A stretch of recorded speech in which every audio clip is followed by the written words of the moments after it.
is Amita Balachandra. You're watching Just the News. There are updates as far as the coal crisis that's going on in the country right now is concerned.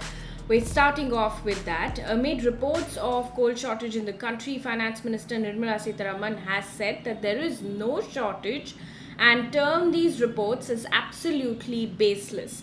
Sitharaman said that Power Minister R.K. Singh went on record just 2 days ago when he said that this information is absolutely baseless and it's floating around, and that there is probably shortage of coal, shortage of other inventories, which will lead to a sudden gap in the supply demand situation in the energy consumption. Now, she was speaking at the Harvard Kennedy School and she said, and I quote, "Absolutely baseless. There is no shortage of anything. In fact, if I recall the minister's statement, every power producing installation has a next 4 days stock absolutely available within their own premises, and the supply chain has not broken at all," end quote. Meanwhile, the Prime Minister's office reviewed the coal stock situation in India's thermal plants just on Tuesday in a meeting with senior officials of the coal and power ministries. This comes one day after Home Minister Amit Shah met Minister of Coal as well.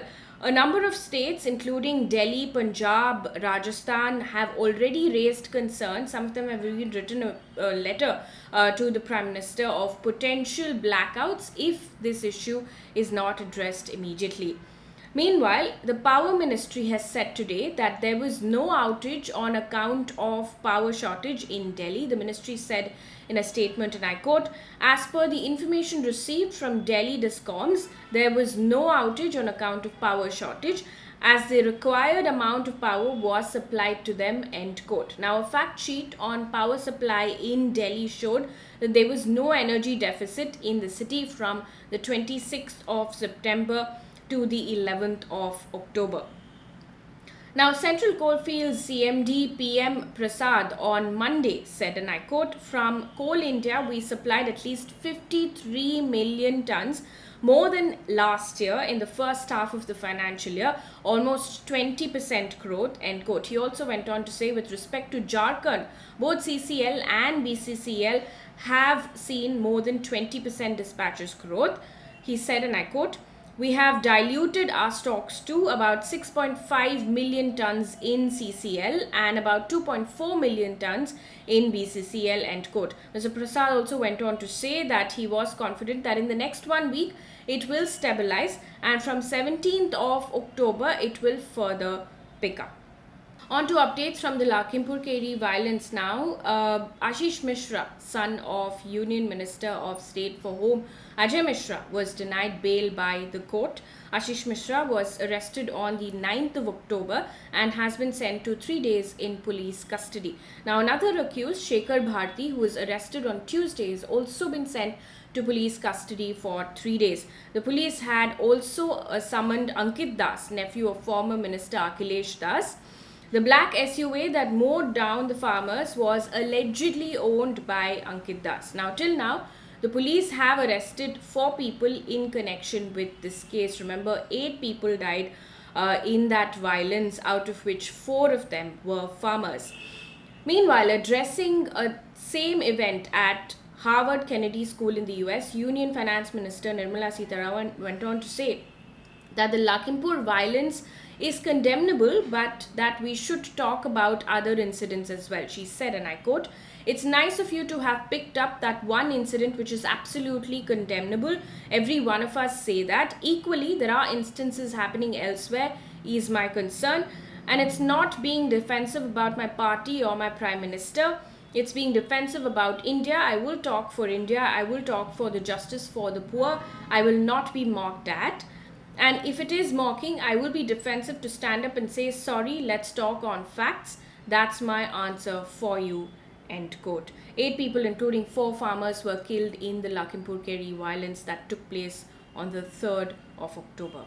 In an update now, in the NCB case on the Drogzone cruise case that was picked up in Mumbai, the special NDPS court hearing Aryan Khan's bail application has adjourned the hearing to tomorrow for further arguments. Now, during Aryan Khan's bail hearing today, his lawyers said, and I quote, The allegation of illicit trafficking is inherently absurd. This boy who has nothing, he was he was not even on the vessel. It is absurd and false allegation, end quote. The lawyer also went on to say that Aryan Khan had no cash when he was on the cruise ship, as he could not have brought drugs. While talking about NCB's claim that Aryan Khan had admitted that he was about to use charas that was found on Arbaz merchant, his defense team said the admissions were forced. I quote, "The court knows how people are forced to make these statements," end quote, the lawyer said. Aryan Khan was arrested by the NCB from Mumbai International Cruise Terminal on the 2nd of October. Also in the news, according to a study by the Energy and Resources Institute, Delhi's air pollution leaves more than 75% of children feeling suffocated. Now, the health survey was conducted on 413 children, out of which 75.4% complained of breathlessness, 24.2% complained of itchy eyes, 22.3% complained of regular sneezing or runny nose, and 20.9% of children complained of coughing in the morning. Now, the report also suggested that Delhi's air pollution increases the risk of heart and respiratory diseases. This also comes at a time when we talk about pollution every single year around the same time. Meanwhile, over 350 people from the tribal community from 30 villages in Chhattisgarh's Sarguja and Korba districts have been walking for the last 9 days towards Raipur to protest against coal mining projects in their region. They've also alleged that the coal mining is done on illegal land acquisition, and they have a number of demands that they will be presenting in Raipur. The villagers have been protesting against the ongoing and proposed coal mining projects in Hasdeo Aranya region, which they say threaten the forest's ecosystems and the state's lungs. Now, the Ministry of Health has announced that it has now withdrawn travel restrictions on UK citizens coming to India. Joint Secretary at the Ministry of Health, Love Agarwal, has said, and I quote, "Based on the evolving scenario, it has been decided that the revised guidelines stand withdrawn, and the earlier guidelines on international arrival dated 17th of February 2021 shall be applicable to all travellers arriving in India from the United Kingdom," end quote. Now, this comes after the UK scrapped its tough COVID quarantine rules for 47 destinations, including India. To give you a bit of a context, the UK had earlier announced that Indians, among other countries as well, will have to undergo mandatory 10-day quarantine even if they are fully vaccinated, and that did not go down well with India at all. Moving on to COVID update now, India has reported 15,823 new COVID cases and 226 deaths in the last 24 hours. India has been reporting below 20,000 new coronavirus infections for the last few days, so that's good news. Kerala, meanwhile, has reported 11,079 new COVID cases and 123 deaths in the last 24 hours. Meanwhile, Maharashtra has announced that colleges will reopen from the 20th of October and that students must be fully vaccinated to attend offline lectures. Now, schools and junior colleges in the state had earlier reopened from the 4th of October. Let's now move on to news from the world of business.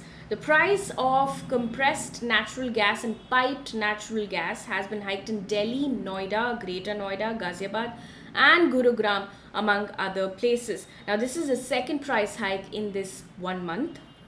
CNG and PNG rates were increased by 2.28 rupees per kg and 2.10 rupees per kg respectively, following a 62% hike in natural gas prices on the 1st of October.